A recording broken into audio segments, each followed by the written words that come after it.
welcome to NAPOD, where we provide NA speaker meetings and workshops in a podcast.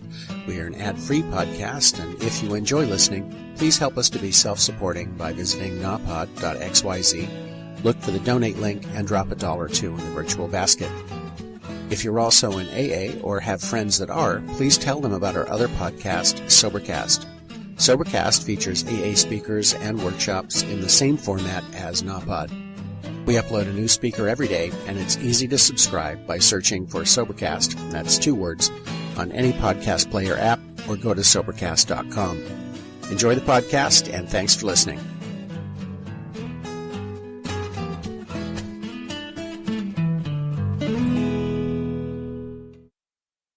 I'm Benda B, and I'm an addict.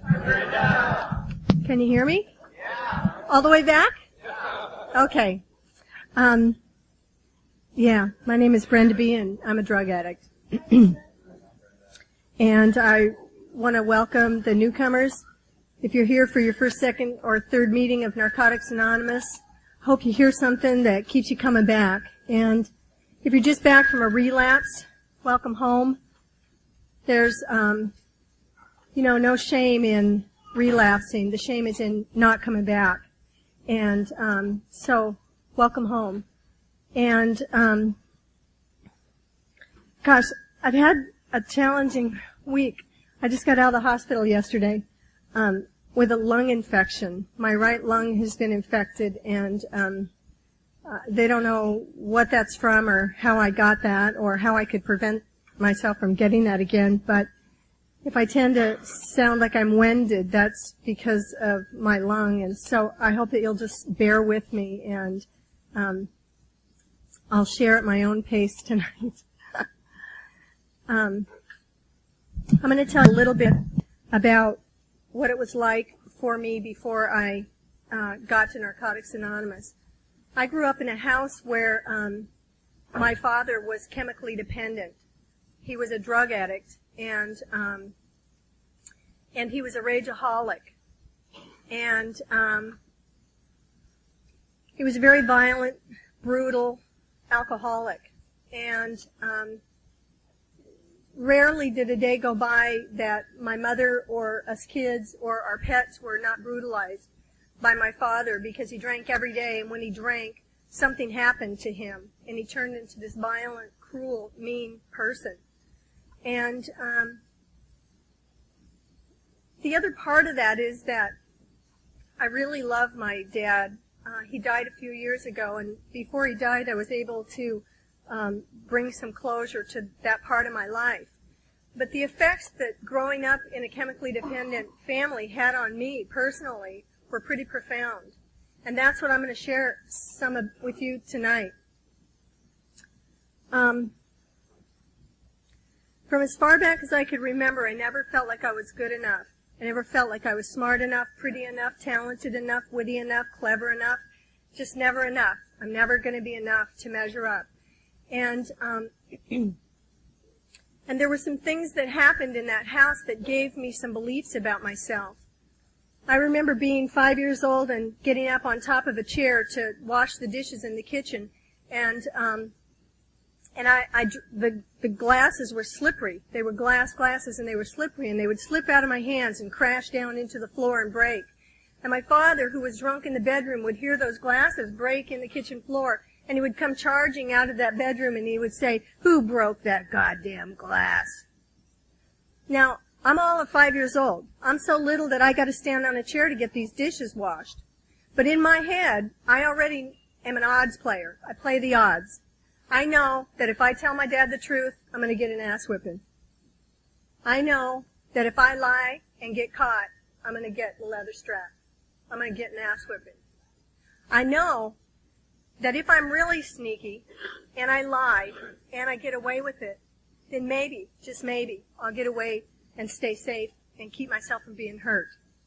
And so early in my life, one of the primary themes was set, that I learned how to be sneaky, I learned how to be dishonest, and for me it was a matter of personal safety. It was a matter of keeping myself safe. And I continued that theme in my life for the rest of my life. I still can be sneaky today, although today it's like a red flag that pops up and I get to like take a look at what is it that I'm really trying to be dishonest about here. Because they go hand in hand for me. Anytime I find myself trying to be sneaky about something or trying to hide something from you guys or other people in my life, it's because there's something I'm being dishonest about. When I really am self-disclosing and open in my life, I don't have to worry about being sneaky. My life just unfolds. There were some other things that I learned in that house. My dad would brutalize my mother every day. My mother would work outside of the home. She worked 7 days a week just to put food on our table. My father didn't work one day that I can recall through my whole childhood. And there were 7 of us kids. We lived in a 750 square foot, 1-bedroom house in central Oklahoma. And, you know, some of the things I came to believe is that there's not enough space for me, and there's not enough time for me, and there's not enough love for me. There was never enough of my mom to go around for all of us kids. I was the 4th of 6 daughters, and so I had 3 older sisters, and I had 2 sisters younger than me, and then my parents had a little boy. I believe that if the boy had been born much sooner, that my parents probably would have stopped reproducing. And I believe that I got a lot of messages about myself being a girl, that somehow I didn't measure up. Like there were other messages I got there too. I was told, I heard my dad tell my mom repeatedly that women are whores, and women are sluts, and women are bitches. And I remember when my body started to change and I started to go through puberty, I remember thinking, oh my God, it's happening. Up until that time in my life, I did everything I could to try and be a boy. I climbed trees, I built forts, I played baseball, I could run faster than anybody. I mean, I just like tried so hard. I wore jeans, I had a boy's haircut, I just tried so hard to be a boy. Because boys, in the environment I grew up in, boys were valued. My dad wanted a son more than he wanted anything. And I'm telling you, by the time he got his 4th daughter, he really wanted a son. He really did not want a little girl. And so I believe that things were already set for me to be devalued in my life right from the gate. Just being born and being female, I believe that I already had been devalued. And when I started to go through puberty and my body began to change, I was so uncomfortable with the changes because now I'm becoming a woman. And you all know that women are sluts and whores and bitches. And there was no way out of it. There was no way for me to get out of that. And so what happened for me was I picked up and started using. And I made a very important discovery. I discovered that if you put enough drugs into your body on a regular basis, you can go from feeling like nothing to feeling like you're almost okay most of the time. And if you've been a nothing all your life and you find something that makes you feel like you're almost, it's like being king of the hill, you know? It's like being top of the rock. And so I found something that made me feel like I was almost okay. I could almost be the life of the party. I could almost be the prettiest girl at the dance. I could almost be witty, and I could almost be whatever I wanted to be if you put enough drugs into my body. And the first time I ever used drugs was 1965, and I continued to use drugs until September 14th, 1981. I first started trying to clean up in the summer of 1976. And in the summer of 1976, when you went to get treatment for chemical dependency, what they treated you for was alcoholism. And in the summer of 1976, when I went to get treatment for alcoholism, nobody asked me about other drugs in my life.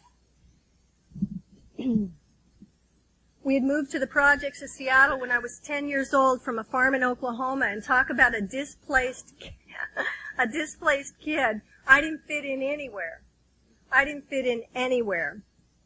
And I began using drugs regularly in 1965. I continued to use until the fall of 1981. By that time, I had three kids that were living at home with me. I had 4 kids that were living at home with me. I had 2 biological kids that were 13 and 11, and 2 stepchildren that were a little bit younger than that. I was getting loaded on a regular basis in the fall of 1981 with my 2 teenagers, with the 13-year-old and the 11-year-old. Those kids smoked pot with me from the time they were old enough to pick up a roach out of the ashtray. And and I didn't have any idea that I was an abusive mother.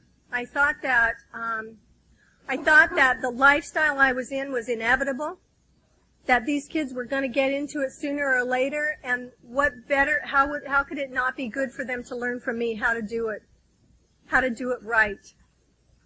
And my entire life was centered and focused around the finding and getting ways to use the means to use. In September of 1981, I went to a party in the projects in Seattle. I went to a biker party, and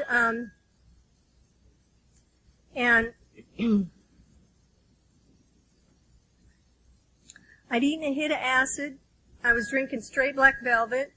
I'd done a couple of lines of cocaine when I started getting too high off the booze. And I remember taking this hit of acid and thinking to myself, this is bunk. It's not going to be very good. So it's probably just mainly speed cut.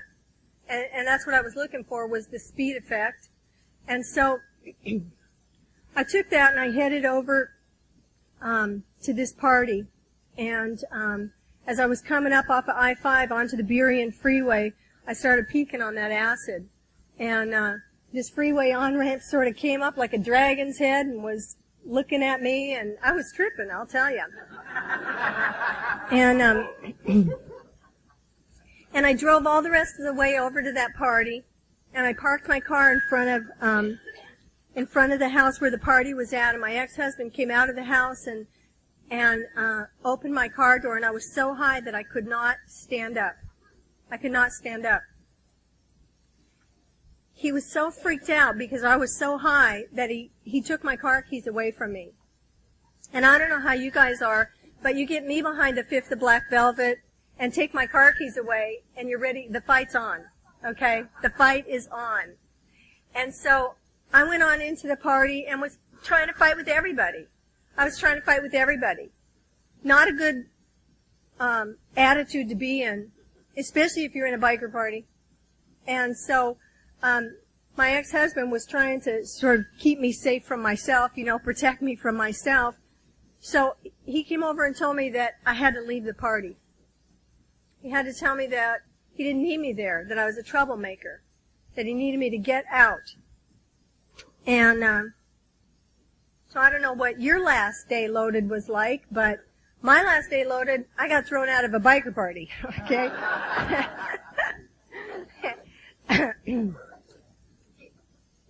It's pretty interesting. So I left the party. They wouldn't give me my car keys. They kept my car. I left that party and I went out into the middle of the street. I remember getting into the middle of the street.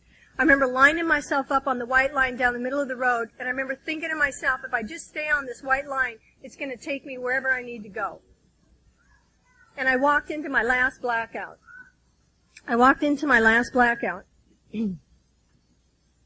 2 days later, they found me in the Blackberry stickers off of Pacific Highway South, out by SeaTac Airport. I had a broken jaw. I had a fractured skull. The left side of my face had been shattered. My eye socket was shattered.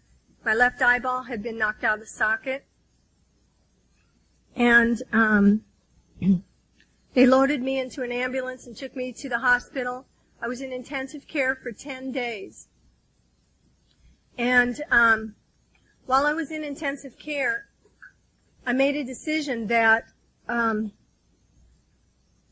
that the one thing I was absolutely certain of that morning is that I'm a drug addict, and that if I don't do something to change my lifestyle, I am probably going to die. Loaded. And so I made a decision that as soon as I was able to get out of that hospital, that I was going to try to get to a meeting. The only meeting that I knew about was the meetings I'd heard about when I was in treatment in 1976. And that scared me, because I knew that the truth was that I didn't just have a problem with alcohol, that I had a problem with all the drugs that I was using. And that was the truth for me. And so, you know what happened for me, you guys, was laying in that hospital bed in intensive care, I made a phone call to the 24-hour line for Alcoholics Anonymous. And this is my story, so I can say that. And because that's what happened, was I called the 24-hour line for Alcoholics Anonymous. And as soon as that woman picked up the phone, I said to her, you know what? I don't just have a problem with alcohol. I'm a drug addict. I can't stop using drugs. And they're killing me. I'm going to die loaded if I don't find a different way to live. And she said to me that she had heard about a program called Narcotics Anonymous, and that she would try to find a phone number, and she would call me back. And after about 15 minutes, the phone in that room rang, and I picked it up, and there was a woman on the other end. She said, my name is Alice, and I'm a drug addict. And Alice came every day while I was in that hospital and brought the message of hope to me, the message of hope that is Narcotics Anonymous. And when I was able to get out of the hospital and had a few days clean out on the street, I made an agreement that I'd meet Alice at a meeting. At that time, in the fall of 1981, there were 2 meetings in this state. They were both in Seattle. There was no basic text. There were a couple of informational pamphlets, and I didn't have any idea how I was ever going to stay clean. The one thing that I was absolutely sure of is that I'm a drug addict, and that I've got to do something different in my life. And the other thing I was absolutely sure of is that if there really was a God, like they talked about in the meetings, that God wasn't going to have time for some lowlife like me. I felt really certain about that.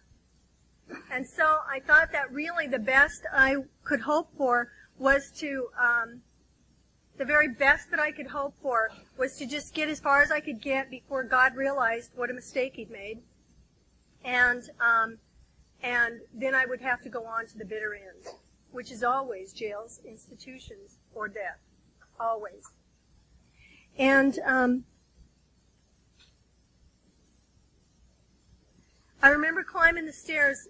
I told Alice that I'd meet her at the Fremont meeting on Saturday afternoon at 3 o'clock in Seattle. And back then they didn't let us have meetings like in churches and stuff. Churches, as soon as you contact a church and tell them you were a member of Narcotics Anonymous and you wanted to have a meeting in their church, they would like shut down. They did not want to hear any more about it. And so there were a couple of renegade meetings that were meeting in people's houses around. But I climbed the stairs to that meeting up in Fremont that Saturday afternoon. When I pushed open the door, the whole room, which probably consisted of 15 or 20 chairs, all the chairs were full, and there were some addicts standing up in the back of the room. And Alice had told me that she'd wear a red shirt. And as I pushed open the door, I told her she could easily identify me. I'm the one with the 2 black eyes and the busted jaw. I'll be easy to identify. And as soon as I pushed open the door, a woman in the back with a red shirt on jumped up, and she came forward. And she knew that I'd just gotten out of the hospital and that I was too sick to stand up all the way through the meeting. She told me later that she had threatened those guys that if they didn't leave that chair empty for the newcomers, she was going to kill them.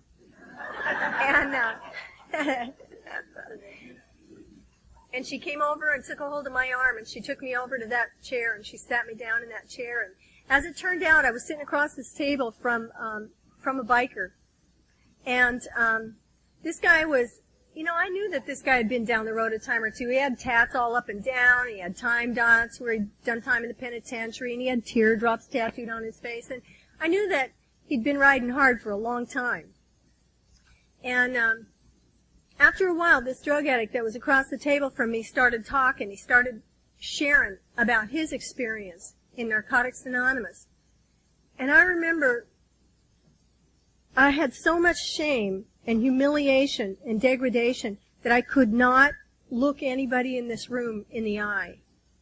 But as that drug addict was sitting across from me talking, I felt compelled to pull my face up and look into his eyes. And I think it was the tone of his voice. There was a tone to his voice that I had never heard before. And it sounded, what he was saying sounded authentic. And I felt like there was really something that this guy had. And I remember pulling my face up and looking that drug addict in the eye. And I remember for the first time, I looked in the eyes of a clean drug addict and seeing the light. And I had never seen the light in the eyes of any of the drug addicts I'd ever used with, ever. And I remember looking in that drug addict's eyes, seeing the light, and thinking to myself, you know what? I don't know what this guy's got, but I want a piece of the action. I want a piece of this. And I remember saying to myself that day, I will do whatever I have to do to be the one. I'd heard some of the old-timers sit in meetings, and they'd say, you know what? Out of the 10 people in this meeting, only one of us is going to make it. And I remember thinking, well, you guys are fucked. Hey, you guys, I'm sorry, but I'm going to be the one. I'm the one. And I didn't like it when they said that, because I wanted everybody in there to make it, But they said it, and they said that stuff a lot. And I just, every time they said it, and every time I heard it, I became more and more determined that I was going to be the one. I actually have come to find out that I'm kind of a rare breed in Narcotics Anonymous.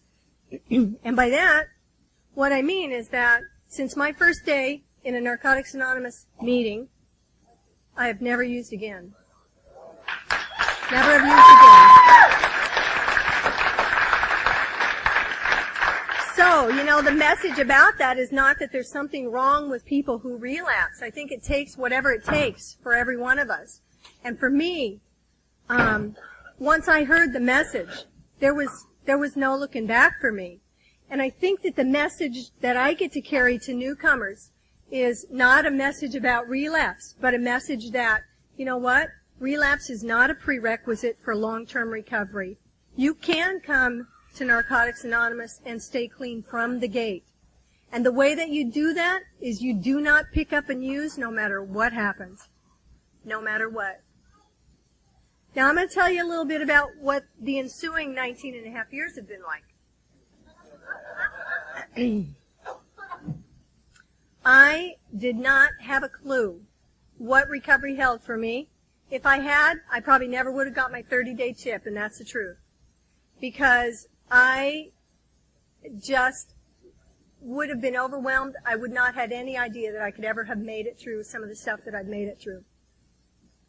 When I got clean and got into recovery, I was unemployed and unemployable. I'd been on welfare for 18 years. I lived in subsidized housing with my kids. I was doing drugs on a regular basis with my 2 teenagers. My 4th marriage was on its way down the tubes.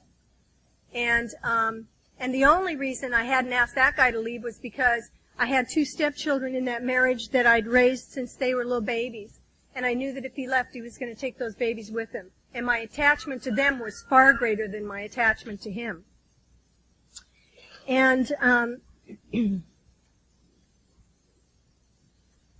and in the early years of my recovery, I remember that there were times when I went to 5 meetings a day.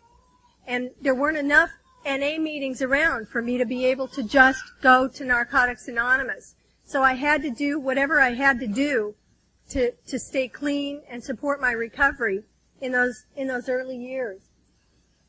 In the spring of 1982, the basic text came out, and I'm telling you, it was like the best drug I'd ever got in my hands. It was like the best narcotic, because now I could pick up a book. And actually it was probably November of 1981 that the pre-approved edition came out for literature reviews. Right now they're doing literature reviews around on sponsorship. Are some of you involved in those? Well, that's the same kind of stuff that they did before the basic text, the first edition, was printed, was that any literature that's approved by the fellowship has to be approved by the members. That's us. We're the members. We have the most important say at any meeting. We get to vote that literature in or nix it, and we worked and worked and worked. We did literature reviews for months on that first edition basic text. And I still have today, I still have a copy of the pre-approved manuscripts that went around for literature review. And they're pretty rare, pretty hard to find. Anyway,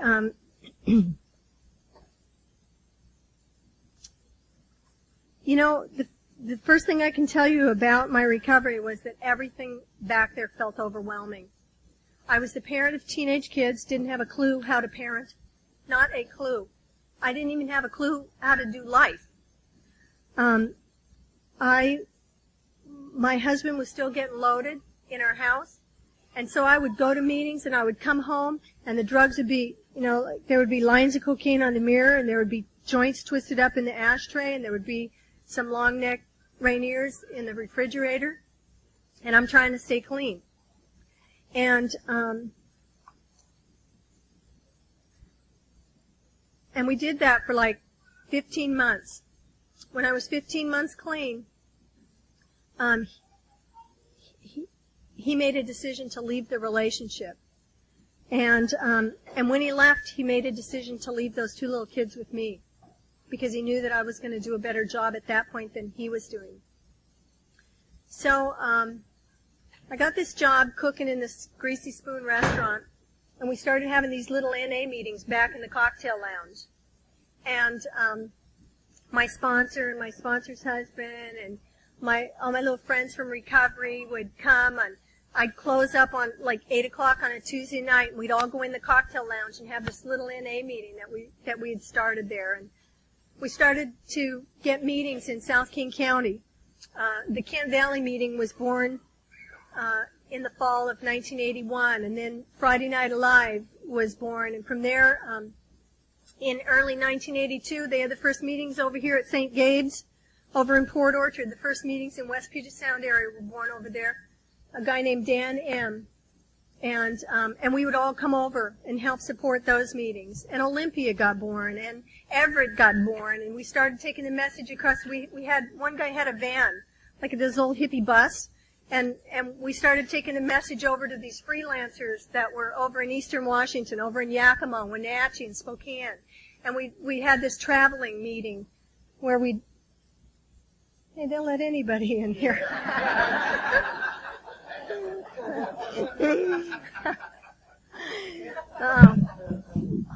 They're cute, but, you know.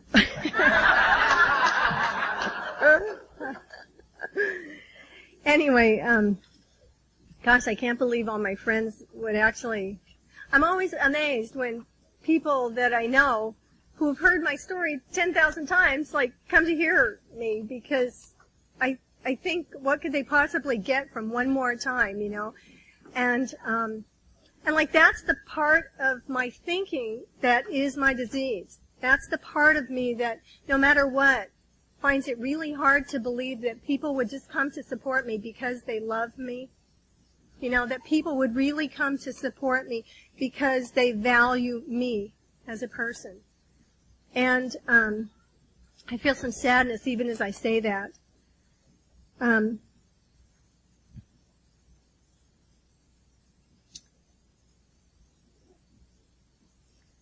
I'd gotten this job, oh gosh, That wasn't even my first job. I'll tell you, there's this line in the basic text that says social acceptability does not equal recovery. In my case, that was not true. And while social acceptability does not equal recovery, it certainly is a first step for many of us. And I was like one of those where, like, the first step was to become socially acceptable. Just to be able to show up and know how to behave appropriately in meetings was a first step for me in my recovery. And I actually had a hard time with that. I lied a little earlier and told you my first job was in this restaurant cooking, but that was actually job number 2. Job number 1, my sponsor had told me, she was kind of, talking to me about, geez, we are self-supporting through our own contributions, Brenda, and I think 18 years on welfare is a little much. Like, maybe it's time, darling. And so she started encouraging me to go find a job. And we talked about that. I went up to the farm and I sat down and we talked about, well, what could I do? And she said, well, you do really okay with these kids. Maybe you could work in a daycare. I said, Lou, I hate kids. Okay? I hate them. I especially hate the ones that live at my house. Okay? So that's not going to work for me. So then she said, well, you're a really good housekeeper. Have you thought about, like, maybe you could be like, Molly Maids or, like one of those. And, I said, no. I hate cleaning house.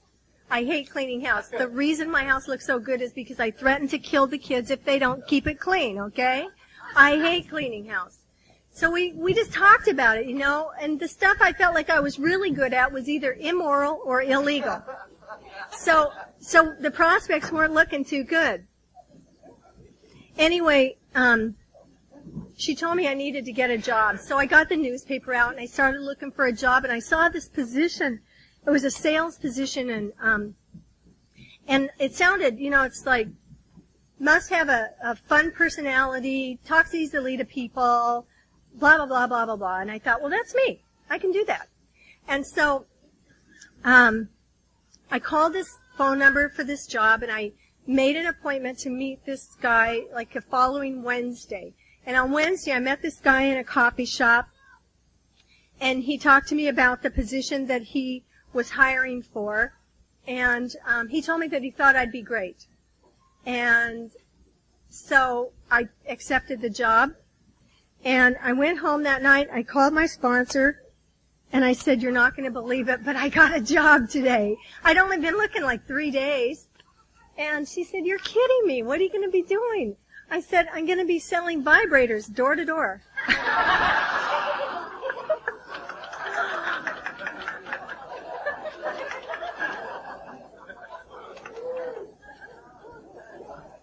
And I had every intention of getting off welfare and getting out of that subsidized housing besides. And some of you that were around back then, boy, they gave me a hard time in meetings. I am telling you. I had this bumper sticker on the back. I had this 66 Dodge Dart, one of those old slant 6 engines. These things run forever. All you got to do is put gas and oil in them. They run till the wheels fall off. This car was so rusted out that I got hit in the parking lot at Kmart, and the rear quarter panel just kind of crumbled up and fell out.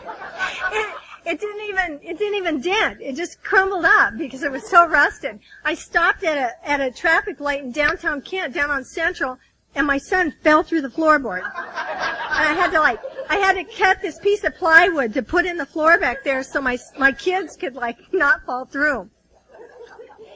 Anyway, I had it going on in those early years, I want you to know.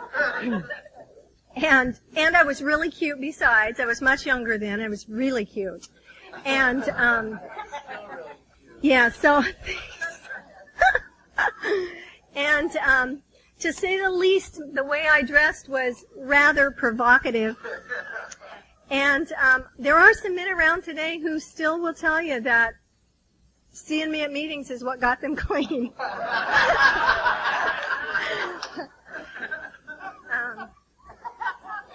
I'm thinking it probably wasn't my message of recovery either. Anyway,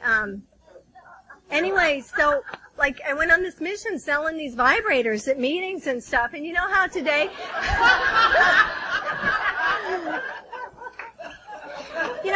the literature chairman, like, pulls in the parking lot and he opens his trunk and then he starts selling literature out of the back of the car. Everybody comes out and they buy literature, right? Well, I was selling vibrators. And, and my sponsor kept saying things to me like, Brenda, do you think that this job is conducive to a spiritual way of life?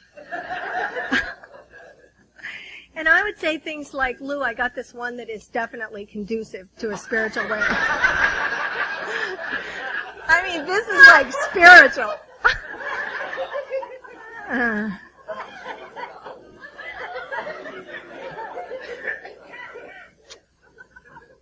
The good news about recovery is that if you stay here long enough, you will get the chance to live down your reputation in recovery. You really will get to live your reputation down in recovery if you stay clean long enough and you don't use no matter what. Because I guarantee you that sooner or later you're going to get to the place in recovery where it feels like everybody's talking about you and your shit. And if you have the courage to not use no matter what, you will survive it. And you'll be a better person on the other side. And you know what? So will they. They will too. They'll get their growth out of that. So, I don't remember how long I did that job, but eventually I decided that it probably was not conducive to a spiritual way of life. Just because I was having a hard time hanging on to my serenity in meetings with all these fools dogging me about it all the time. And so I quit that job and I went to work in this little restaurant. We started having meetings. Life began to change. I made a decision that I probably was never going to get ahead in my life if I didn't get an education. And so I went back down. I got laid off at the job is what happened. I had to go back down and apply for public assistance. And I don't know how you guys are, but for me that felt like a real step backward in recovery. I felt like I was really going backward instead of forward. And I thought that there was really something wrong with me. And there's a guy in this room. Now, when I was in my third year of recovery, this guy saved my life. He saved my life literally. Not just saved me by helping me stay clean, but he literally saved my life. I'd gotten laid off from that job. I had to go back down and apply for public assistance. I felt like I was going backward in my recovery instead of forward. And I was so depressed that I could not get out of the house. I could not get out of the house. And I'd been in this depression for about a month.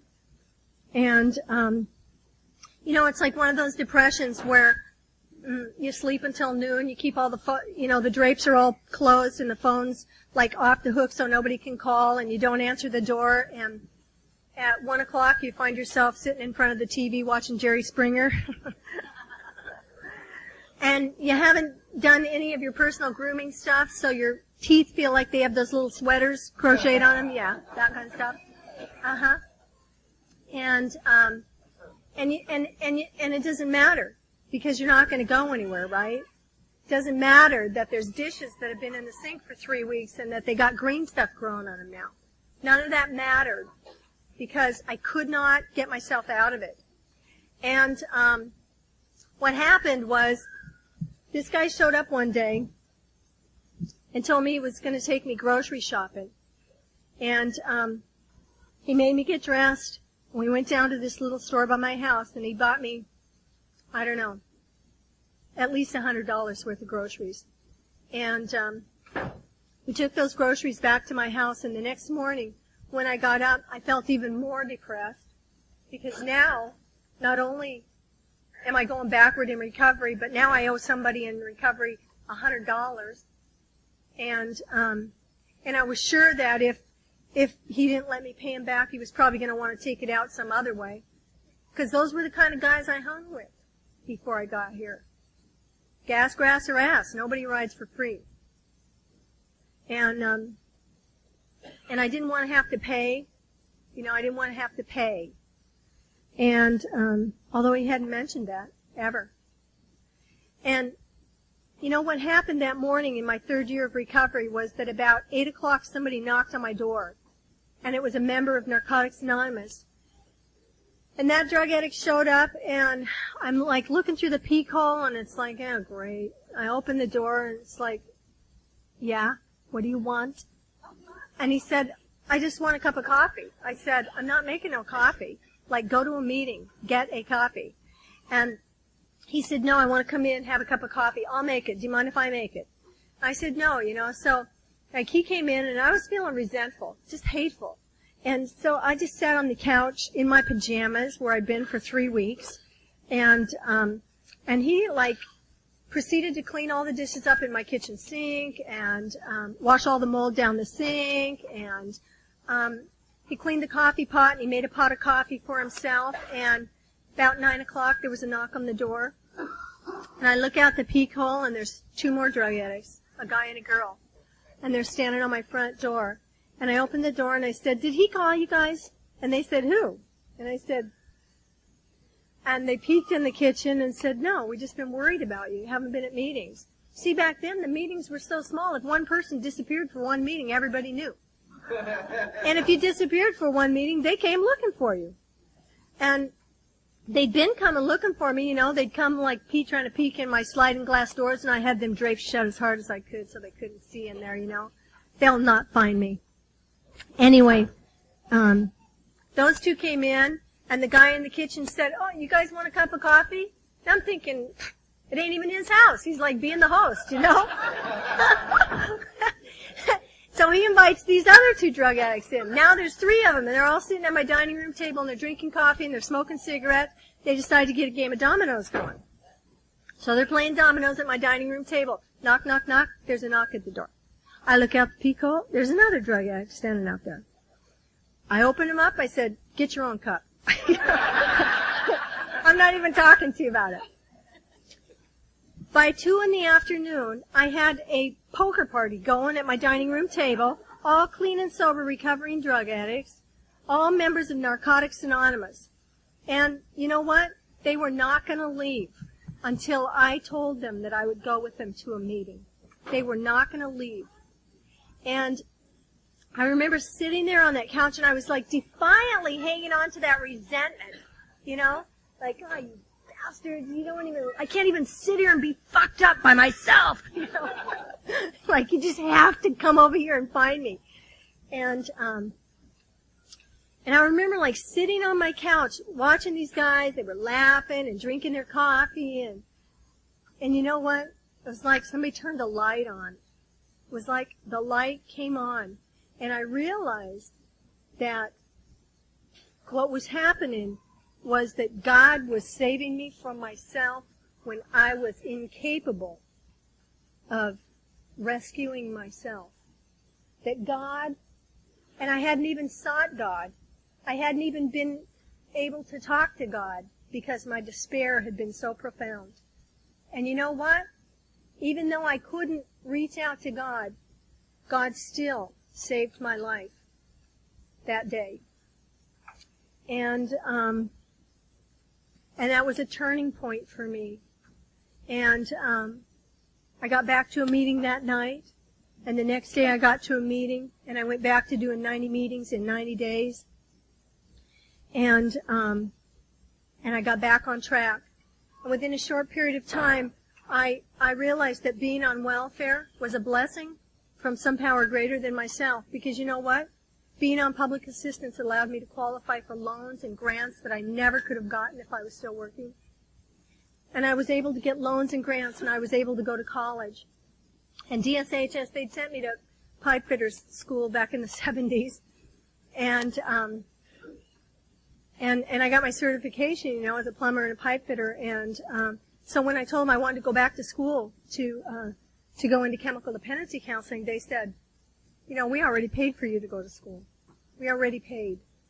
And but I had this guy from DVR that really believed in me, and he really believed in my recovery, and he really thought that I was going to be able to do what I said I was going to do, which was stay clean and make something out of myself. And so that guy advocated for me, And DSHS came forward and said that they would pay for a year of college. So I took 2 years to get a certificate, and in order to do it in a year's time, I really had to just kick ass and take names later, you know. And I did it. I had to challenge courses. I had to, when you challenge the course, that means you do all the coursework, including the midterm and the finals, all the paperwork that has to go in without ever actually attending the class. So I pushed myself. My kids were getting a little older. They were 16 and 14 by then. They were more capable of taking care of themselves. And I challenged myself, and I finished that 2-year certificate in a year with a 4 points and graduated with honors. And I have, from that day to this day, I have never applied for a job in my field. The day I graduated, a friend of mine who was in recovery and was running a little agency down in Kent called me and asked me if I would like to go to work for him. I told him that I would, and so I started my first job in 1987. So I got in on the beginning of that, and from that job, I went to work at King County Assessment Center doing ADATS assessments. I stayed there for 13 years. And a couple of years ago, I was approached by my manager and asked if I would consider a position as the involuntary commitment specialist for drug addicts in King County. And that's what I do today, is I put drug addicts in treatment. And sometimes I put them in treatment against their will. And I take it very seriously when I'm out there depriving people of their civil rights.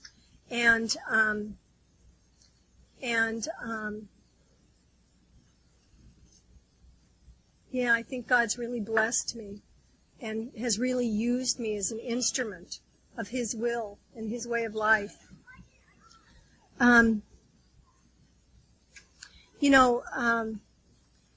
I had a really hard time getting the 12 steps and getting the whole recovery concept when I got here.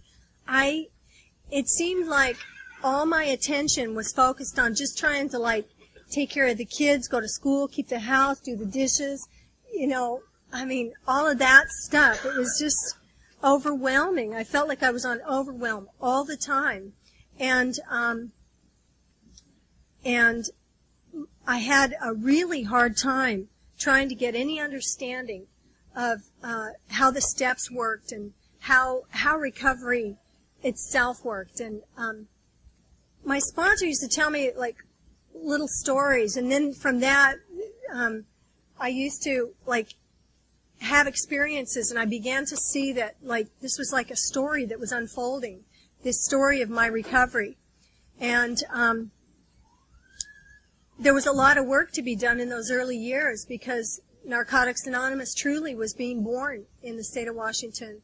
And there was far more addicts than there were meetings, and we had to, it's like every person had 6 service positions. You were the coffee maker at that meeting, and then over here you were the secretary, and then over there you were the treasurer, and then down there you were the GSR, and then besides that you were the area public information person, and everybody had all the service positions. It wasn't just 1 or 2 people, because there was so much work that needed to be done, and there were so many meetings that we needed. I'll never forget the day when we got to the day where there were enough meetings of Narcotics Anonymous in the greater Puget Sound area that I could go to 1 meeting of Narcotics Anonymous every day. It was like a miracle had happened. That was like the payoff for all those, all that dedicated service work. And, if you're one of those people that you get shit about being a service junkie, you've got my blessing. I just really want you to know you got my blessing. And, if you're one of those people who has been given the gift of recovery and you're not giving back through service, I hope that you'll take a look at that. What's that about for you? This is a gift. My recovery is a gift that has cost me nothing. I had to give up the pain, the humiliation, the degradation. It cost me, that's what it cost me. And not only that, but you guys told me that you would gladly refund all my misery if I wanted it back. And you know what? I believed you. I believed you. And I think that I could never be enough, do enough, say enough, work hard enough. I've been taking NA meetings into the women's prison at Purdy for 15 years. Since December of 1985, we took the first meetings of Narcotics Anonymous into the women's prison at Purdy and also into McNeil Island. And that was that was interesting. It was a very interesting time to be able to call the administrator at McNeil Island and say, yeah, my name is Benda B. I'm a drug addict, and I'd like to bring a meeting of Narcotics Anonymous into your men's prison. They said, what? So I took Black Willie with me from Seattle. Y'all know little short Willie P. Willie P. I took Willie with me and figured I'd let him do the strong arm stuff. And you know what? We took God along. We took God on that ferry ride over to meet with them that day. And you know what? They let us start that first meeting, and they told us that the first time a meeting went haywire, that it would be all over. And you know, Freedom Behind Bars meeting of Narcotics Anonymous is still going today. Still going today.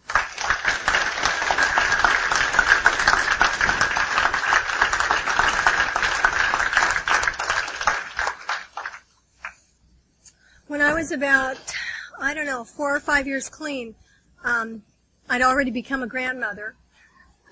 I've been a grandmother almost 15 years now. And my oldest grandson was about 5 years old, I think, and I took him to, I'd made so many mistakes. I mean, from selling vibrators out of the trunks of my car to God knows what, you know. I just felt like I was an example of, like I was a bad example of recovery. That's what I believed about myself. I was not one of those people who came here and in 90 days got it all together, got the job, the house, the car, got the old man back. You know, I was not one of those people. It took me years to get out of that 63 Dodge Dart with the plywood in the back. And you know, when I was about, from 5 to 8 years clean, it was a very difficult time for me because I'd been around long enough to create a reputation in recovery, but I hadn't been around long enough to live it down yet. And it was pretty devastating. And I really didn't think much of my experience, strength, and hope. Really didn't think I had much to share. And I took my oldest grandson for his birthday. He'd been asking me for, he'd been telling me that he wanted some karate instructions. He wanted to get karate classes. So I'd made this contact in Auburn for this guy, and he was a Japanese master, a black belt at karate. And I bought him this, gift for his birthday, and the first night I took him to this karate class. And it was in this old school gymnasium, and they had all these little 4 and 5-year-olds up on this school stage. And they were 4 and 5-year-olds. They were picking their butt and picking their nose, and they were being 4 and 5-year-olds. And they were so cute, and I was just loving them. And this Japanese guy seemed a little rigid to me. I thought he was actually a little anal retentive. Seemed a little rigid. But I was trying to break myself out of judgments that year, so I decided not to get too carried away with that. And I remember that he was giving these little kids, he was doing the ceremony with them where they were starting out, and he was giving them all this little white belt. And then he had this black felt pen in his hand, and he told these kids that every time they made a mistake in his class, that he would take this black felt pen and make a mark on their little white belts, so everyone would know. And I remember sitting in the audience and thinking to myself, this guy's a scumbag. He's going to, shame these little kids into performing the way that he wants them to perform. And, of course, went right off into those judgments, didn't I? See how fast that happens? And while I was continuing to be off into my head, after a while I came back, and then I heard him tell these little kids, in order to get really good at karate, you have to make a lot of mistakes, and you have to be willing, you have to have the courage to keep coming back, even when you've made a lot of mistakes. And if you keep coming back, and you keep making mistakes, and you keep learning from your mistakes, one of these days your white belt is going to be completely black, and you're going to be a master at karate. That guy didn't know there was a drug addict sitting in the audience that day. And you know what? Up until that day, I felt like when I got here, I got a white belt of recovery. And I felt like I had to keep that white belt white no matter what. And if you guys found out I was getting black marks on it, it was going to be devastating to my self-esteem. And that guy gave me permission that day to hold my little white belt of recovery up with all of the black marks I had on it and start telling you guys the truth, that I'm making mistakes. I'm making so many mistakes, you guys. I have made some huge mistakes in recovery. And you know what? I've learned from them. Some of them I've had to make over and over and over, and I've learned from them. And you know what? My little white belt is getting blacker all the time. I'm getting pretty darn good at doing this thing called recovery. I don't have it perfect, believe me, but I'm a lot better than I ever was before. And I really am. Those were the kind of stories. Those were the things that started to make sense and started to click with me. We started doing our step work. This was way before there was ever a step working guide. There was no step working guide, and the only way that my sponsor knew how to do the steps was a way that she'd been taught in another fellowship. And so we did the best that we could do. We did the very best that we could do. And, I started to get it. I started to get that the problem here is me. That any time that I have a conflict with another human being, that I have a part in that. That I've either set it up or I've somehow contributed to the problem. That doesn't mean that really bad things that happened to me when I was a little kid were my fault. They were not my fault. I was powerless over that stuff. And it was very painful. It does mean that today I'm not a victim anymore. It means that today I get to stand up and be the strong, powerful woman that I am. You know, there was this thing about me, is that, for a long time people would say to me, you're just too boisterous, you're too out there, you laugh too much, you're too giggly, you're never serious, and so, I used to think that if people say that about me, it means that there's something wrong with me. What I know today is that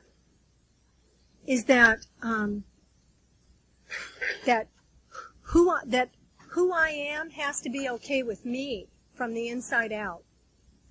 That today I didn't lie to anybody, and today I wasn't sneaky with anybody. I try to the best of my ability to live the 12 steps in my life, and what that means is that on a daily basis I have to ask myself, what's my part in this? What could I have done differently? What could I have said differently? How could my attitude have been different?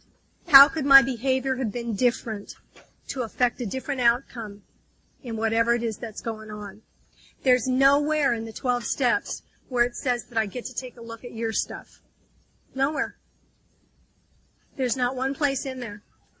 There's nowhere in there where it says it's okay for me to inventory you or to point out your defects of character.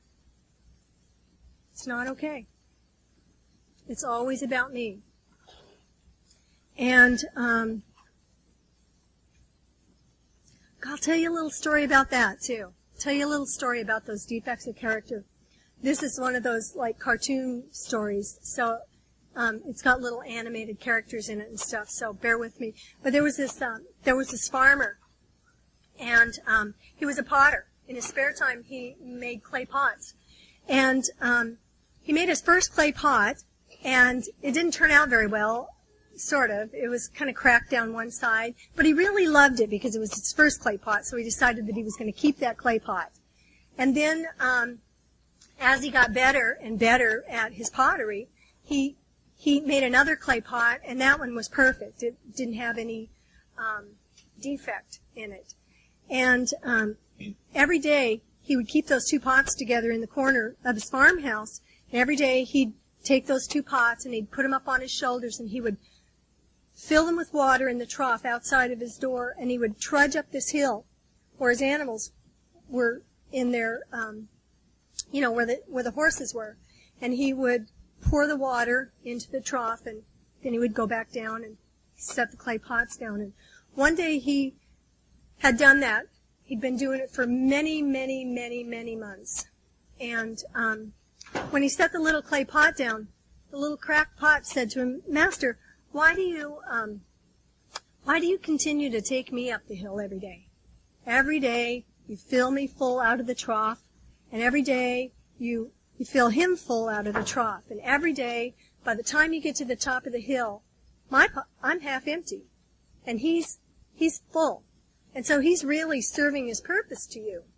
And I'm really just defective." And the master said, "Tomorrow when I go up the hill, I want you to really pay attention." And so in the morning when he got up, he got the two clay pots and he went out to the trough and he filled them with water.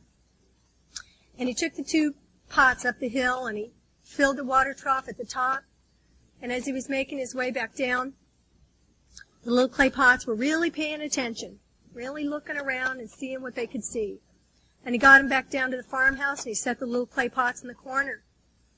And he said to the little defective clay pot, he said, "What did you see on your side of the path on the way up the hill?" He said, "Well, on my side there was green moss that looked like it was the color of emeralds, and there were beautiful flowers, and there were shrubs of all sizes and shapes, and the flowers were all different colors, every color of the rainbow that you could imagine. And the moss looked so inviting that I wanted you to put me down and let me roll in the moss for a while." And he said to the perfect jug, he said, "What did you see on your side of the path?"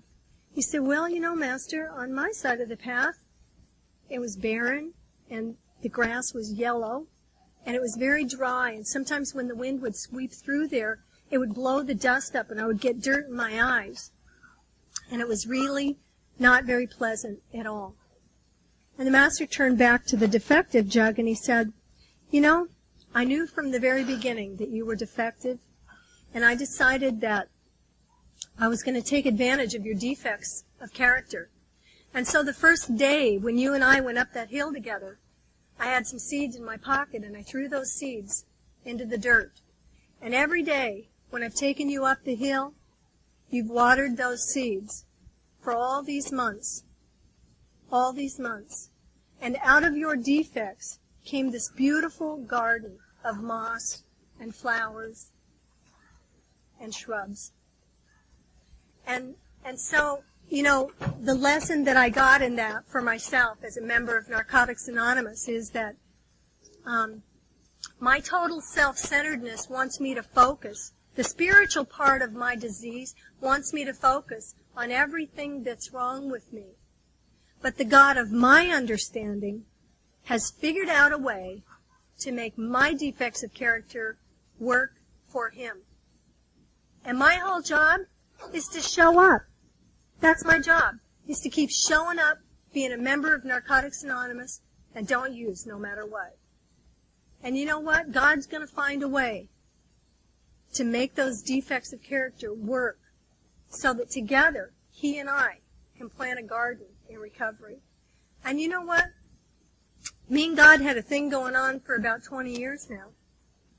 And enough time has passed that I can look back over the hill that me and him have been climbing for all this time. And we really have planted a garden together. And that garden came about not because I'm perfect, but because I'm defective. And because God loves me despite my defects of character. Despite my defects of character, he's found a way to use me.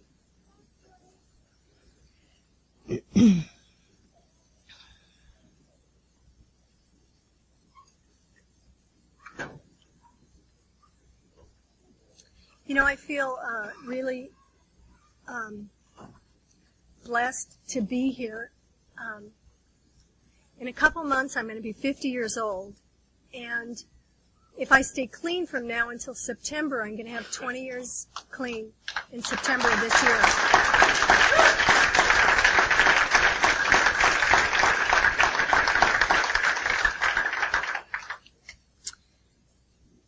Since this has been the most difficult year of my recovery, and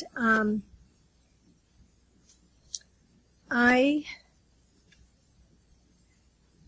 am so grateful for every day of the time I have and all of the experience, strength, and hope that I've been able to hang on to, because I think that if I hadn't been where I was in recovery, as strong as I was in recovery, I don't know if I would have made it through this year. In June of this year, I had to have major surgery. My bladder stopped working, and I had to have surgery. And in July, my husband had surgery on his back, and in August, my sister died of metastatic colon cancer. And 6 days after we buried my sister, I had to have second surgery because I never stopped bleeding from the first surgery. And the day after I had the second surgery, my partner stole my pain meds, and within a week he was out shooting heroin. And we separated after 7 years. And in October, he overdosed and was taken by Medic 1. They found him down on the streets of Seattle. They had to take him by Medic 1 up to Harborview Hospital. And they hit him with Narcan, and they couldn't get him to come back.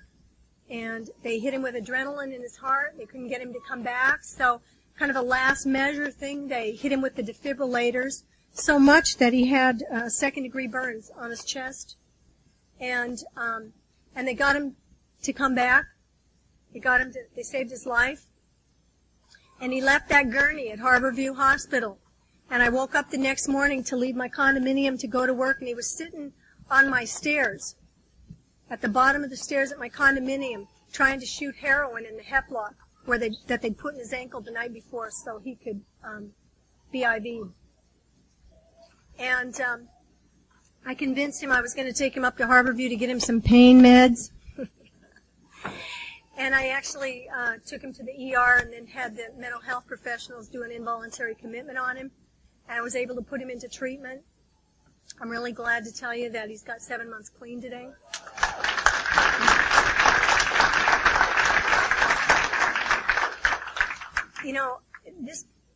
This program is like not necessarily for people who deserve it, because you know what? We all deserve it. It's not a matter, I can't think of anybody that deserves it more than that guy does. And there were many, many days in these 7 years when I wished that I could have taken off some of my clean time and given it to him just to get him started. And it doesn't work like that. The way that you get it is one day at a time. And in December, I had to have a third surgery because I still had not stopped bleeding. And the 22nd of December, my mom fell down the stairs and got a severe head injury at her house. The end of January, my mom had to have the first of 2 brain surgeries. The second was in February. And it's been 9 months now since the first surgery, and I'm still bleeding, and they don't know why. And I just got out of the hospital yesterday with a lung infection in my right lung. And, gosh, I just didn't have the heart. I remember laying in that hospital Thursday and thinking to myself, I don't have the heart to call Dawn and tell her that I can't be there. And I've had 6 sponsees call me today and say, Brenda, you just need to stay home and stay in bed. And I really did feel like you know how, like, you be in bed so many days, I can only be in bed so many days, and I gotta, like, get up. I mean, I don't care. I'll like go naked out into the middle of the street and just like look like a crazy woman or something, but I just have to get up. That's where this was for me tonight. You know, I cannot think of any place I'd rather be than at a meeting of Narcotics Anonymous, sharing my experience, strength, and hope. And I am so honored that West Puget Sound area and the Activities Committee believed that I had a message that you guys would want to hear tonight. I'm really humbled by that. And, you know, I just think that I could never be enough or do enough or say enough. I could never do enough service work or be a good enough member to ever give back the gift that I've gotten from Narcotics Anonymous. Thanks very much for my recovery, and thank you for being here.